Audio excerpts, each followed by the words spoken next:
The night it happened, the rain wouldn't stop. It poured down like the sky itself had turned against her, each drop hitting the broken pavement outside like a warning she didn't understand yet. She stood there, holding her youngest child close to her chest, while her two older kids clung to her dress, confused and scared. The door behind her had just slammed shut, not just a door but a life. A home. A place where she once believed she belonged. Go somewhere else, the voice had said from inside. Cold. Final. And just like that she was out. No money. No plan. 3 children looking up at her with questions she couldn't answer. Her name was Syra. She wasn't always like this, standing on the street with nowhere to go. Just a few years ago her life looked simple, even happy. She had dreams, small ones, but they mattered. A stable home, her kids in school, meals on time, laughter in the evenings. She didn't ask for much. But life doesn't always ask what you want before it takes everything away. That night, under the dim streetlight flickering above, Syra realized something she had never felt before. Fear that went deeper than hunger or cold. It was the fear of not knowing what comes next. The kind of fear that makes your chest feel tight because 3 little lives depend on you, and you don't even know where you'll sleep. Her eldest son tugged her hand. "Amy, where are we going?" She forced a smile. The kind mothers make when everything is falling apart inside. "Somewhere safe," she whispered. But she didn't know where that somewhere was. They walked for hours. The rain soaked through their clothes, their shoes filled with water, and the streets slowly emptied as the night grew deeper. Every closed shop, every dark alley, every passing stranger reminded her of how alone they were. At one point she stopped under a broken shelter near a bus stop. The paint was peeling, the bench cracked, but at least it gave them a little cover from the rain. She sat down, pulling her children close, trying to warm them with nothing but her arms. That's when she noticed the buses. One after another they came and went. Bright lights cutting through the darkness. People getting on, people getting off. Movement. Direction. Purpose. Something she had just lost. She watched closely as a woman in a worn uniform stepped off one of the buses. She looked tired, her face serious, but there was something else too, strength. The kind of strength you don't notice unless you're looking for it. The woman adjusted her scarf, counted some money in her hand, and walked away into the night like she knew exactly where she was going. Syra couldn't stop staring. A thought, small and uncertain, slipped into her mind. Could she? No. She shook her head. She had never worked like that before. She didn't even know how. Life had always been about home, about family. Not buses, not tickets, not dealing with strangers all day. But then she looked at her children. Her youngest was asleep in her lap, shivering slightly. Her daughter leaned against her shoulder, eyes half open, trying to stay strong. Her son sat quietly, watching everything as if he understood more than he should at his age. That thought came back again, stronger this time. What choice did she have? Morning came slowly. The rain had stopped, but the cold remained. The streets began to wake up again, and with them came reality. Hunger. Exhaustion. And the truth she could no longer avoid. She couldn't stay like this. She needed to do something. Anything. With tired legs and a heavy heart, Syra stood up, holding her children close. Her eyes turned once again toward the buses passing by, louder now, busier, full of people chasing their own lives. She took a deep breath. That single step she was about to take, it wasn't just toward a job. It was toward survival. But what she didn't know was that stepping into that world would test her in ways she had never imagined. The stares, the whispers, the struggles, and the moments that would break her again and again. And yet, somehow, shape her into someone stronger. But right now, standing there with nothing but hope holding her together, Syra didn't see any of that. All she saw was a bus slowing down in front of her. Its doors opened. And for a moment, everything felt like it was about to change. The bus doors stayed open for a few seconds, but to Syra, it felt like time had slowed down. People stepped in quickly, some pushing past each other, some already irritated about being late. The conductor inside called out the route in a loud, practiced voice, barely looking at anyone. It was just another morning for them. Another routine day. But for Syra this moment felt different. She tightened her grip on her children and stepped forward. "Amy?" her daughter whispered, unsure. "It's okay," Syra said softly, though her own voice wasn't steady. They climbed into the bus together. The warmth inside felt strange after the cold night. The smell of diesel mixed with dust and crowded bodies filled the air. It wasn't comfortable, but it was better than the street. The conductor, a middle-aged man with tired eyes, looked at her briefly. His gaze moved from her face to her children, then to their wet clothes. He didn't say anything at first. "Tickets?" he said finally, holding out his hand. Syra froze. Her fingers tightened around the edge of her shawl. She knew this moment would come, but knowing didn't make it easier. I don't have money right now, she said quietly. Please, just for today. I'll get down wherever you say. The man sighed, clearly used to hearing excuses. Sister, this is not a free ride. Everyone has to pay. A few passengers nearby turned to look. Some with curiosity, some with annoyance. One woman shook her head slightly as if she had already decided Syra's story. Syra felt her face burn, but she didn't look away. I'm not lying, she said a little more firmly this time. I just need somewhere to go. I'll find a way to pay later. The conductor hesitated. For a moment, his expression softened, but it quickly returned to normal. Sit down for now, he muttered. But you'll have to get off soon. Relief washed over her, even though it was only temporary. She nodded quickly and moved to an empty corner seat, pulling her children close. As the bus started moving again, Syra looked out the window. The city passed by in a blur, shops opening, people rushing, life moving forward like nothing had happened. But for her, everything had changed. Her mind kept going back to the woman she saw the night before. The bus conductor. The way she carried herself, even in her tiredness. There was something steady about her, something that made Syra feel like maybe, just maybe, there was a place for her too. But how? She didn't even know where to begin. The bus stopped again and more people got in. The space grew tighter. Her children leaned into her, silent now, watching everything carefully. At the next stop, an elderly woman climbed in slowly. No one moved at first until Syra quickly stood up and offered her seat. Sit here, she said gently. The woman looked surprised but grateful. Thank you, Beta. Syra gave a small nod and stood beside her children, holding onto the railing as the bus jerked forward again. The conductor noticed. He walked past her once, then again as if observing something. Finally he stopped near her. You've done this work before? He asked suddenly. Syra blinked. No. He looked at her for another second. That was all he said before moving on. But those few words stayed in her mind. Why did he ask that? The bus continued its route, moving deeper into parts of the city Syra didn't recognize. Each stop felt like a choice she wasn't ready to make. Where should she get off? Where could she go? She had no relatives nearby. No friends she could call. No place waiting for her. The thought made her chest feel heavy again. After a while the conductor returned. This time his voice was quieter. This route ends at the main depot, he said. You can get off there. There are people. Maybe someone can guide you. Syra nodded. Thank you. She didn't know what she would find there, but it was something. A direction. A small step forward. The bus ride felt longer now. Her children were getting tired again. The youngest started to stir, rubbing his eyes. Are we there? He mumbled. Soon, Syra said, brushing his hair gently. But inside she wasn't sure what there even meant anymore. When the bus finally slowed down and turned into a large open area filled with other buses, loud horns and shouting voices, Syra felt her heart beat faster. This was the depot. It was bigger than she expected. Dozens of buses lined up, drivers talking, conductors moving around with tickets and bags, mechanics working under open hoods. It was chaotic, loud, and overwhelming. The doors opened. Last stop, the conductor called out. People began to get off quickly, eager to move on with their day. Syra stayed seated for a second, gathering her thoughts. Then she stood up. As she stepped down from the bus with her children, the noise of the depot surrounded her completely. It felt like stepping into another world, one that didn't slow down for anyone.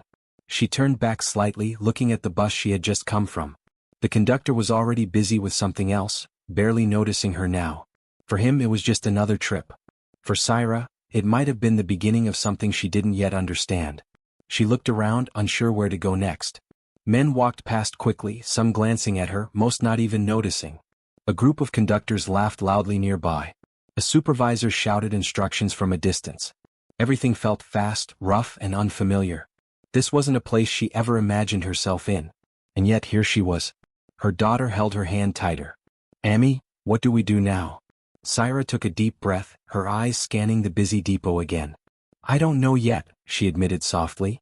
But then, just as she was about to take a step forward, she noticed something. The same woman from last night. The bus conductor. She was standing near one of the buses talking to someone, her expression serious. Syra's heart skipped. This couldn't be a coincidence. For a moment she just stood there watching her, unsure whether to go closer or stay back.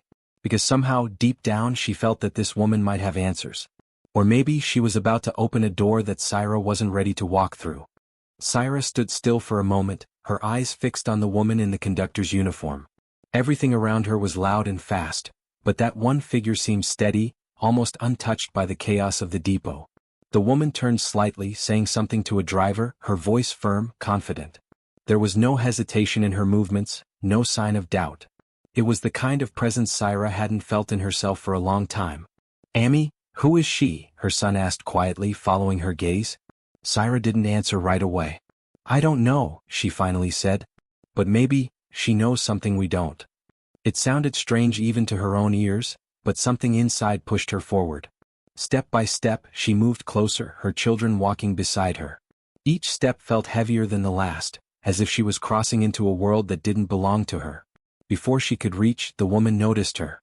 Their eyes met for a brief second. There was no smile, no greeting. Just a quick, sharp look, the kind people give when they're trying to understand why someone is standing there. "Yes," the woman said, her tone direct. Syra felt her throat go dry. All the words she had in her mind suddenly disappeared. I wanted to ask," she started, but her voice faded. The woman waited, arms crossed now, clearly not someone who had time for hesitation.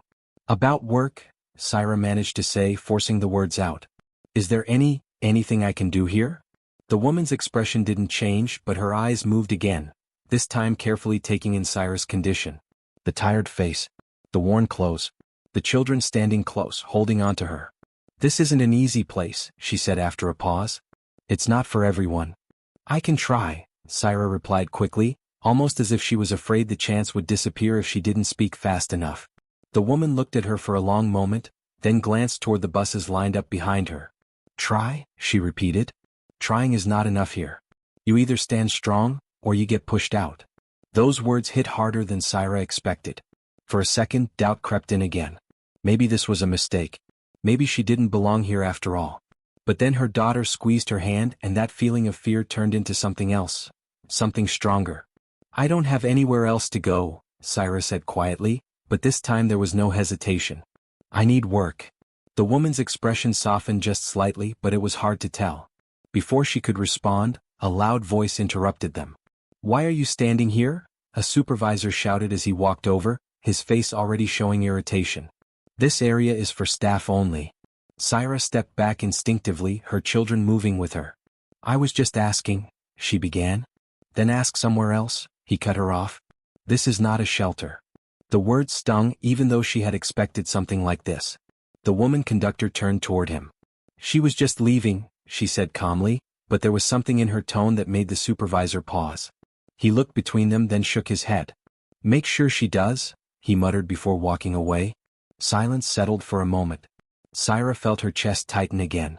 Even standing there felt like a mistake now. "I'm sorry," she said softly, lowering her eyes. "I shouldn't have." "Come tomorrow morning," the woman suddenly said. Syra looked up, surprised. "What?"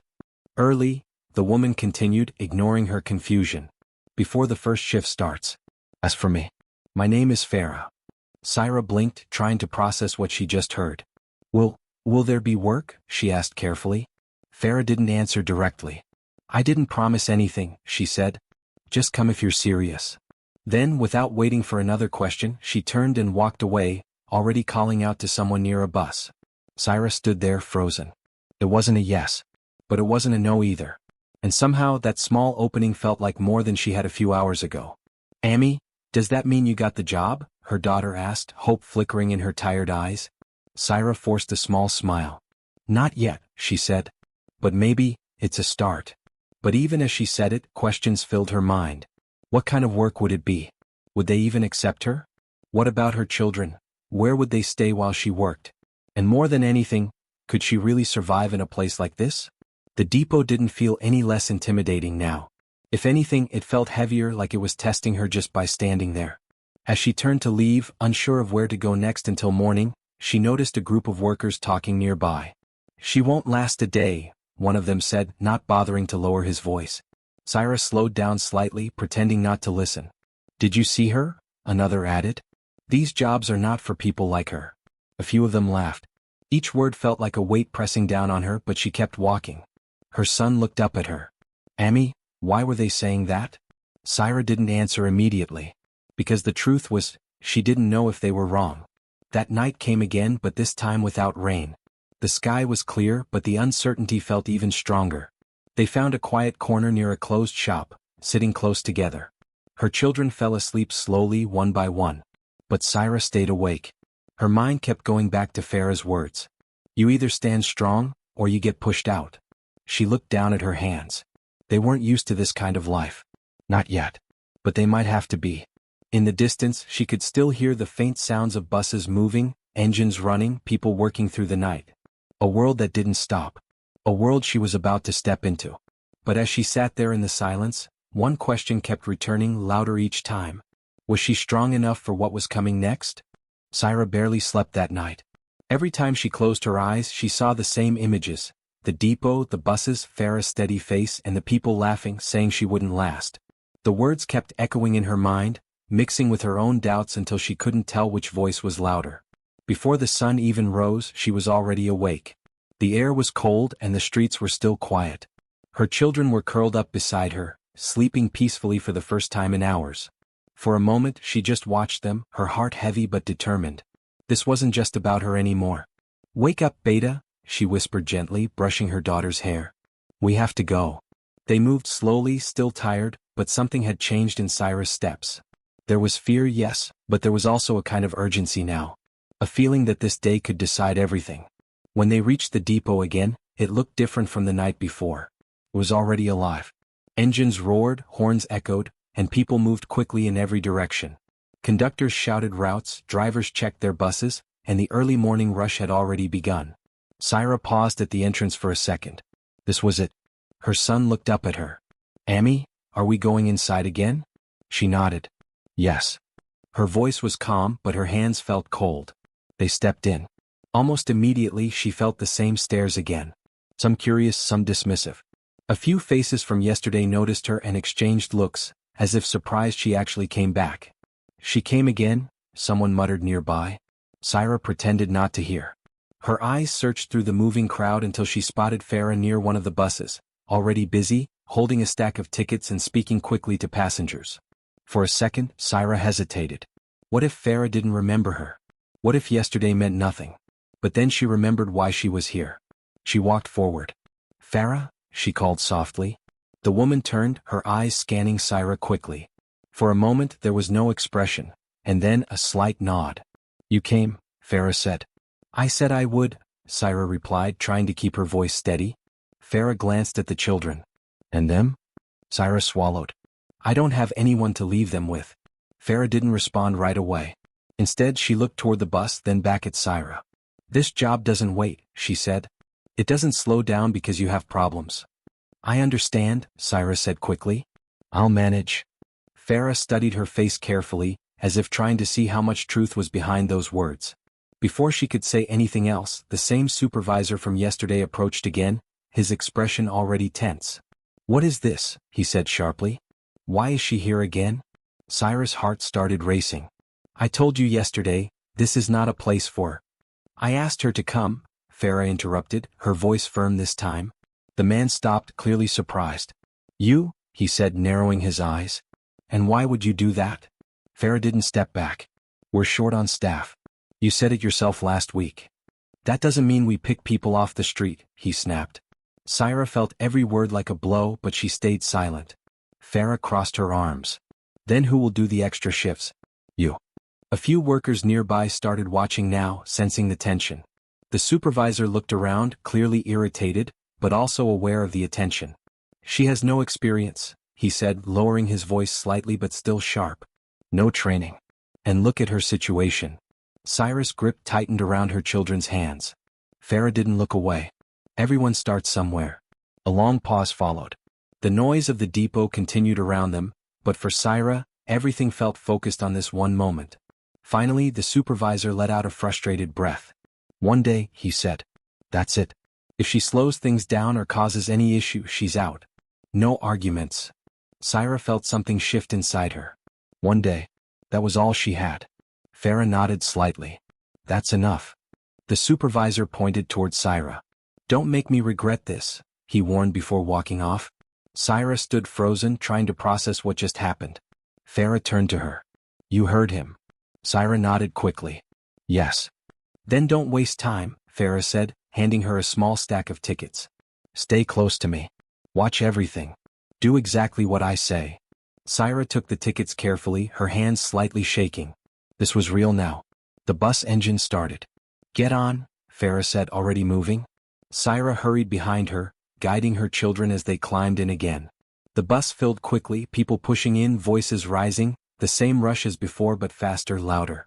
"Tickets," Farah called out, moving through the crowd with confidence.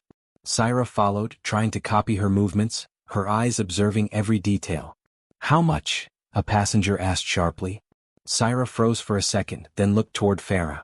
"Route number and stop," Farah said quickly without turning. Syra repeated the question, her voice unsure. The man frowned. "First day," he muttered. A few people nearby smirked. Heat rushed to Syra's face, but she kept going. Step by step. Ticket by ticket. But it wasn't easy. The bus moved suddenly, throwing her off balance. A child started crying somewhere. Someone complained about change. Another argued about the fare. Everything happened at once. "Faster," Farah said under her breath. "You can't fall behind." Syra tried to keep up, her heart pounding harder with every second. Her children sat quietly in a corner seat, watching her. Their eyes followed her every move, filled with a mix of fear and hope. She couldn't fail. Not here. Not now. But as the bus grew more crowded and the pressure built, a sudden loud argument broke out near the back. Voices rose. Angry. Sure. Syra turned, her grip tightening on the tickets. Something was wrong. Farah moved quickly toward the noise. Syra hesitated for just a second, then followed. Because whatever was happening back there, it felt like the moment that could change everything. The noise at the back of the bus grew louder within seconds. "What do you mean it's not valid?" A man's voice snapped, sharp and angry. "I told you this ticket is from yesterday," another voice replied, trying to stay calm but clearly losing patience. Passengers nearby shifted uncomfortably, some turning to watch, others trying to avoid getting involved. The bus didn't slow down. If anything, it felt like the tension inside was moving just as fast as the wheels outside. Farah reached the back first. "Show me," she said firmly, extending her hand. The man, already frustrated, shoved the ticket toward her. "Your people gave me this. Now you're saying it's useless." Farah glanced at it quickly. "This route, this timing, it's expired. You can't use it again." "I paid for it," he shot back. "Don't try to cheat me." Syra stood a few steps behind, her heart racing as she watched everything unfold. She had never seen this kind of situation up close before. The anger, the pressure, the way everyone seemed to be waiting for something to go wrong. Farah didn't raise her voice. "No one is cheating you. But rules are rules. You'll need to buy a new ticket." The man laughed bitterly. "Easy for you to say. You think money grows on trees?" A few passengers murmured in agreement. The mood was shifting. What started as a small argument was slowly pulling others in. Syra could feel it, the balance tipping.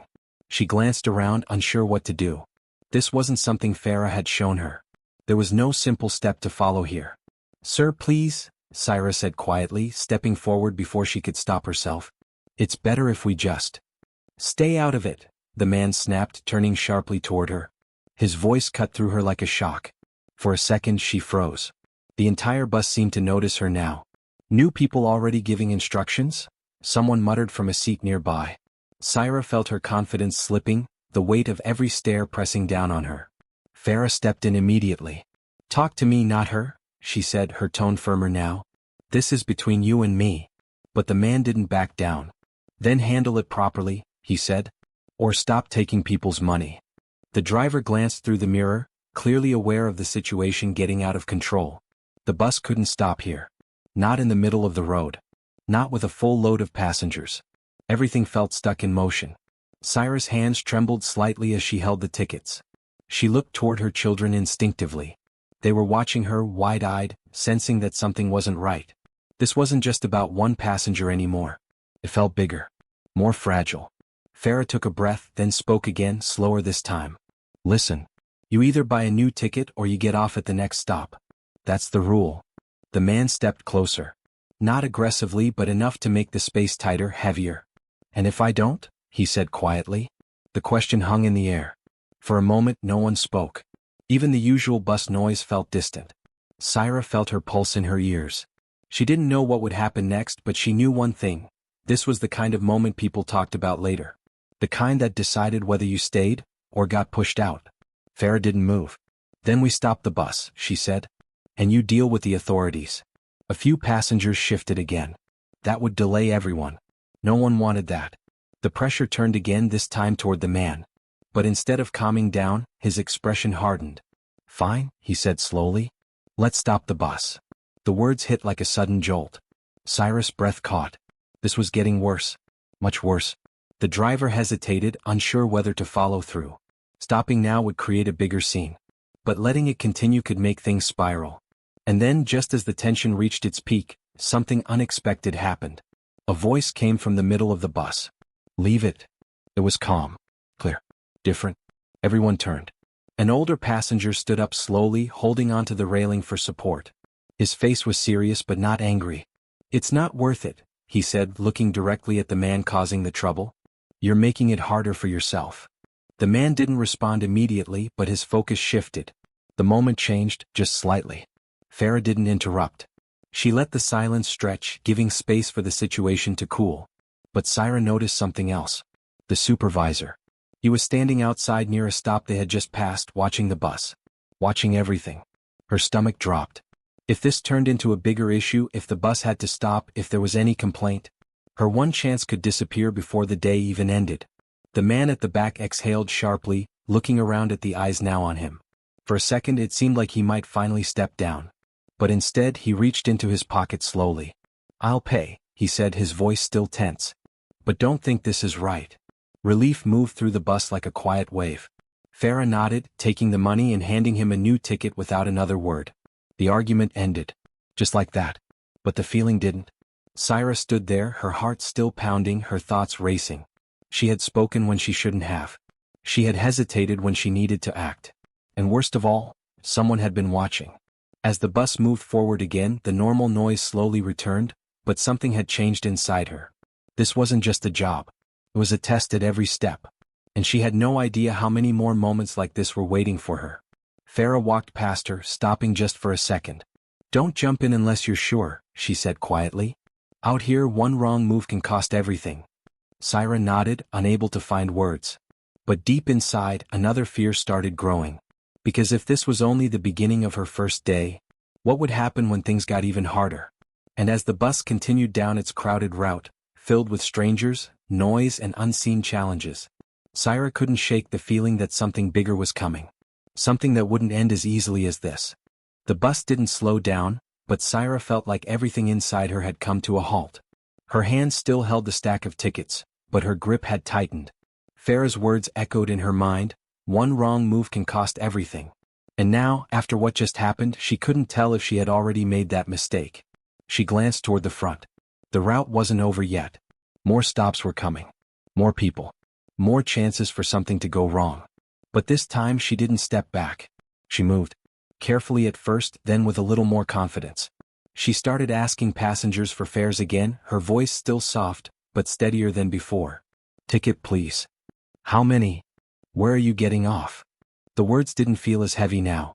They still weren't natural, but they were coming. Slowly. Farah noticed. She didn't say anything, but her eyes followed Syra for a moment longer than before. At the next stop, a group of schoolchildren climbed in, loud and restless. They laughed, pushed each other, and filled the bus with a different kind of noise. Syra hesitated again. Handling one angry passenger was one thing. Handling a group like this, that was different. But she remembered something. No one else was going to do this for her. She stepped forward. "One line," she said gently, trying to keep order. One by one. They didn't listen at first. A few ignored her, one boy joked loudly, making others laugh. Syra felt that familiar heat rise in her face again. But this time she didn't step back. She raised her voice slightly. "If you don't line up, no tickets. And the bus won't move." It wasn't loud, but it was firm. Something in her tone changed. The children paused. One of them shrugged and stepped forward. Then another. Within seconds the line formed. Syra blinked, almost surprised at herself.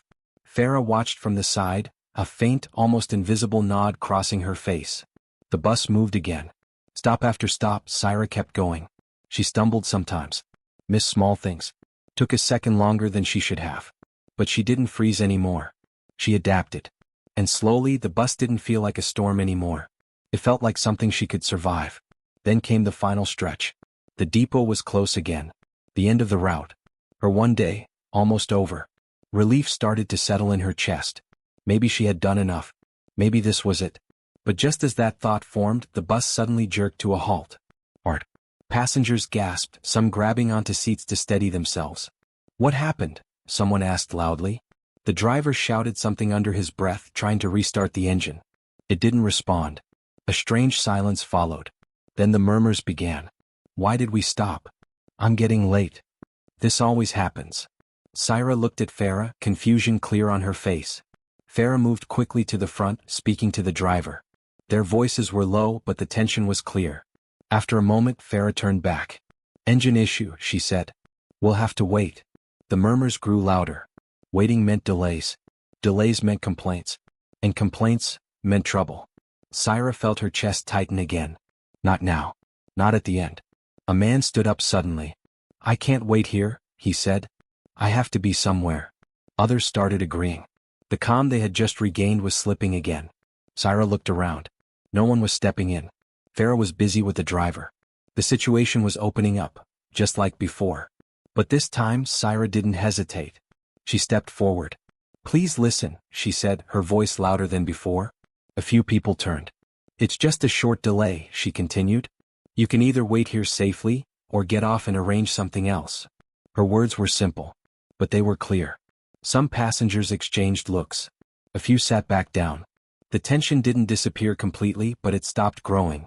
Saira stood there, her heart pounding again. But this time, she didn't feel lost. She felt in control. Farah watched her from the front. Something had changed. After a few more minutes, the engine finally started again. A low rumble. Then movement. The bus continued. When they reached the depot, the passengers got off quickly, the usual rush returning. No one stayed to complain. No one caused a scene. It was over. Saira stepped down slowly, her children rushing to her side. Amy, you did it, her daughter said, smiling for the first time that day. Saira looked around, almost in disbelief. She had. Somehow, she had made it through. Farah approached her, her expression unreadable. You didn't break, she said. Saira let out a breath she didn't realize she had been holding. I tried not to, she replied. Farah nodded slightly. Come tomorrow. Saira's eyes widened. That means? It means you work, Farah said simply. For a second, Saira couldn't speak. All the fear, the doubt, the exhaustion, it shifted into something else. Relief.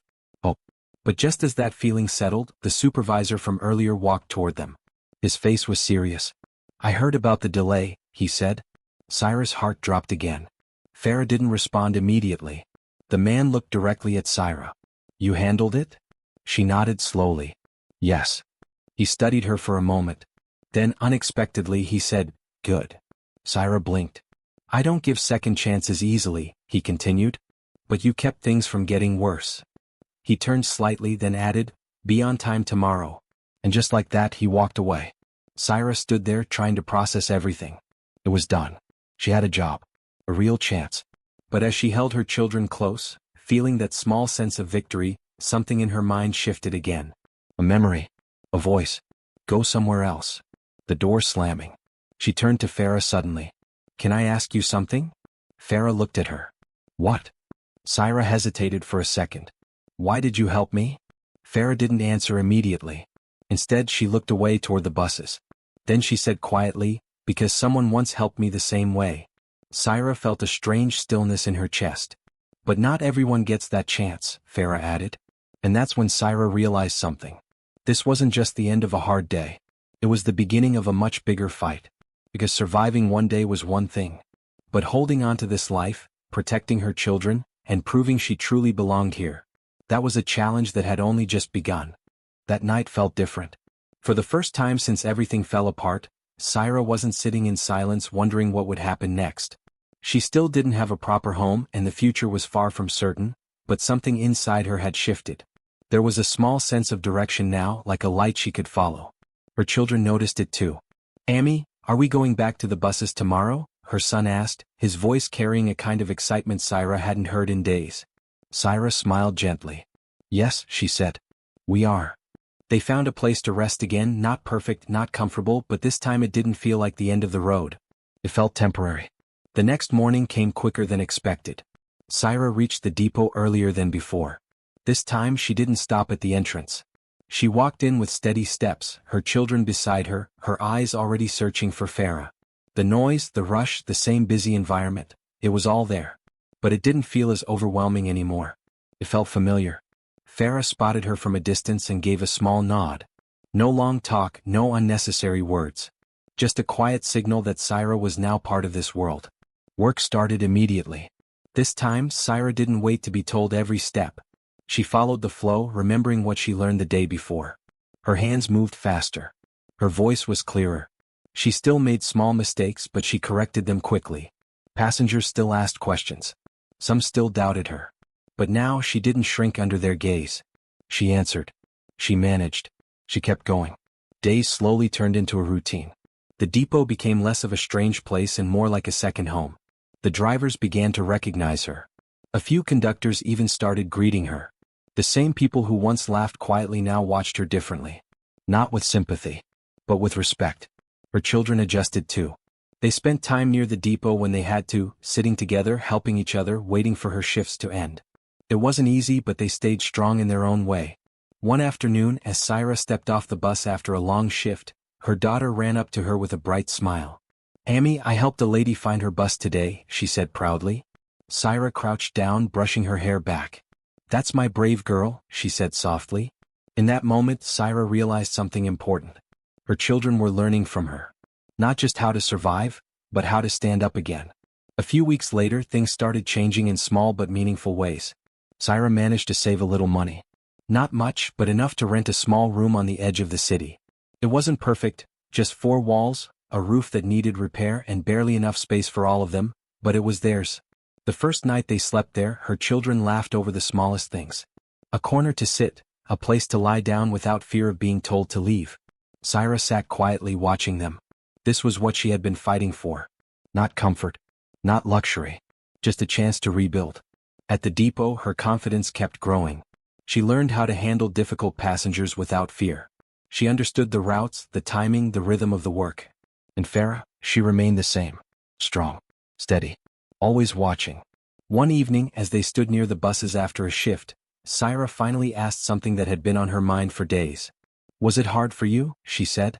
Farah looked at her. "What?" "Starting like this," Syra clarified. "With nothing." Farah didn't answer right away. Then she said quietly, "Hard doesn't even begin to explain it." Syra nodded slowly. "But you learn," Farah continued. "Not because you want to, but because you have no choice." Syra understood that now. More than ever. Life didn't give her time to think, to plan perfectly, or to wait for the right moment. It pushed her forward. And she had learned to move with it. Months passed. Syra was no longer the unsure woman standing at the back of the bus, afraid to speak. She moved through the crowded aisles with confidence, her voice steady, her steps firm. "Tickets, please. Make space. Next stop coming." Simple words. But they carried strength now. One day, as she stood near the entrance of the bus, guiding passengers, she noticed someone familiar. A woman standing near the depot gate, holding 2 small children, looking lost, unsure, just like she once was. For a moment, Syra froze. It felt like looking at her own past. The fear. The confusion. The silence. Without thinking, she stepped down from the bus. "Are you okay?" she asked gently. The woman looked up, surprised. I don't know where to go," she admitted. Syra's heart tightened, but her voice stayed calm. "Come," she said. "I'll help you." As she led the woman inside, toward the same place where her journey had started, something became clear. This wasn't just her story anymore. It was a cycle. A chance passed from one person to another. Later that day, Farah noticed. A small smile appeared on her face, one that didn't need words. Syra had changed. Not just in strength, but in heart. And as the buses continued to move, carrying people, stories, struggles, and hope through the busy streets, Syra stood firm in her place. She had been thrown out. Left with nothing. Forced into a world she never imagined. But she didn't break. she became something stronger. A mother who refused to give up. A bus conductor who earned her place. And a reminder that sometimes the hardest roads don't end where you fall. They begin where you decide to stand back up.